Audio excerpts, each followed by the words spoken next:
Today's question is all around Digi stamps and how would you actually use a Digi stamp?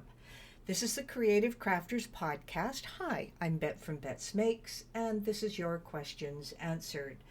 Now, quite often you'll see free downloadables called Digi stamps or digital stamps, and if you're wondering what you can do with these, a digital stamp is for immediate use, but how does it differ from a normal stamp where you would push it into the ink and then stamp it everywhere?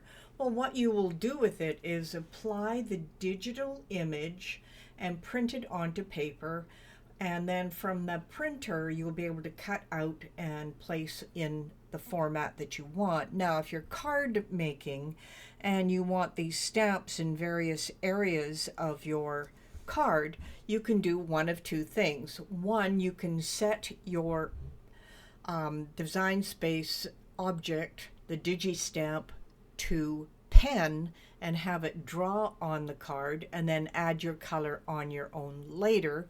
Or you can play with it in design space and add your colors there and then use it as a print then cut.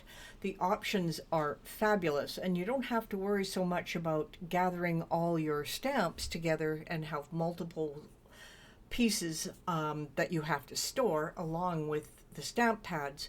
However, coloring them in afterwards with a little watercolor just looks so great. So for the Digi stamps, what I recommend is having it draw on your card in the places that you want it and then color it in on your own. You can still use bits of your ink pads with the different colors and just a little smudge brush and add a little color to your card.